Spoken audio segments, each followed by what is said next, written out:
Hey, what's going on YouTube? Today we're going to be doing my final 2014 buyer's guide, and this buyer's guide is going to be how to do a computer for under $5,000. $5,000 is a ton of money, and that is going to get you an absolute amazing computer. In fact, I kind of had a tough time spending that much money. Although I could have spent more, I think I should stop at $5,000 as not too many people are going to be able to build a computer this good anyway. But if you're at all interested in seeing what parts I was able to come up with for $5,000, definitely stay through this intro so you can check out what parts I selected.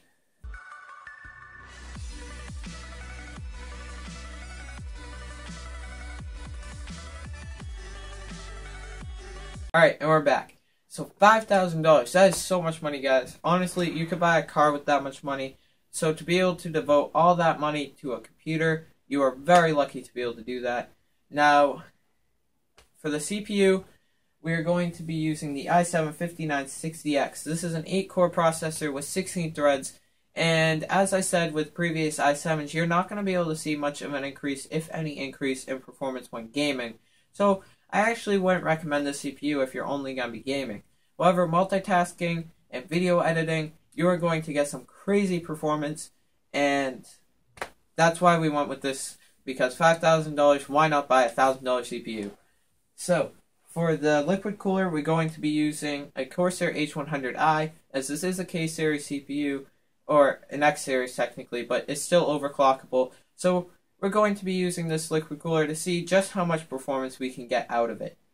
So, for the motherboard, we're going with the EVGA classified motherboard. This is an EATX motherboard, so it's actually very big, but it will be able to fit in most full towers and all full towers actually, and some mid towers. So with that said, it has 8 memory slots and with support up to 128 gigs of RAM, which is absolutely crazy. In fact, even for this $5,000 build, we were not able to buy that much RAM.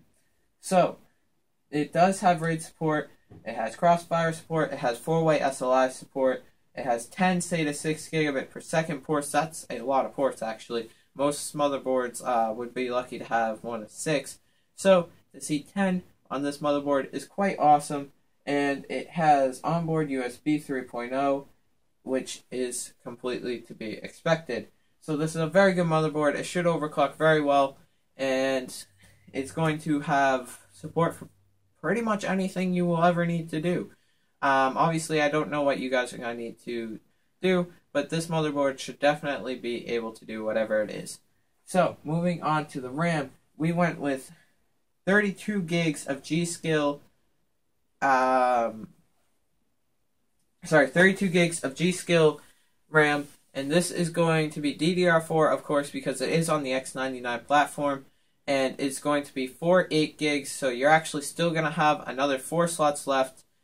So, if you're worried, though, that you won't be able to get the 128 gigs that this motherboard can support, then you can definitely do a different route and get higher capacity RAM sticks and less of them if you need to.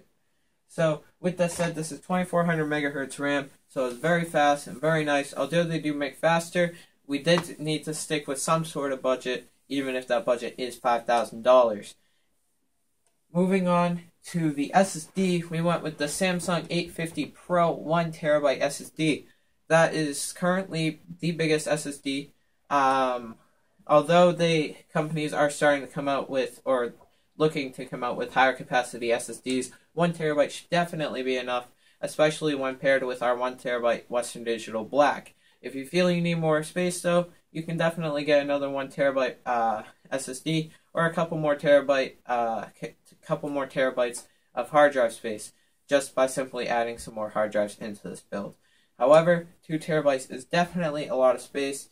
And so, moving on to the GPU, we went with the Asus Strix 980 4GB versions.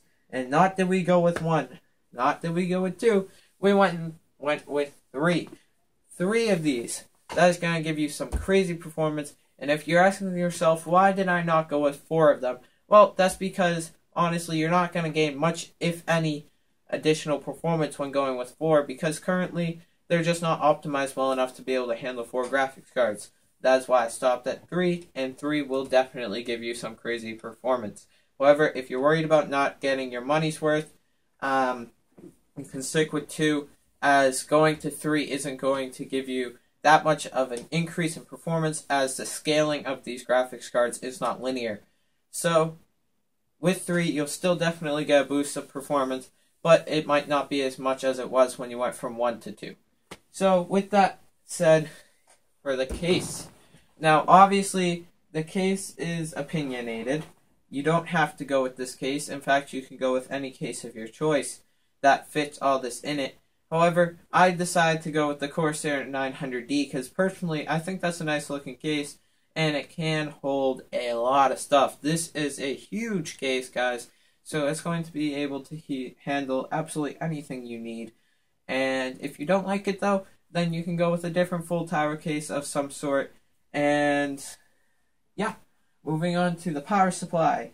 We are going to be using a Seasonic Platinum 1000 watt fully modular power supply. 1000 watts is enough to handle your 3 graphics cards. However, if you're worried, you can definitely bump it up to more than that.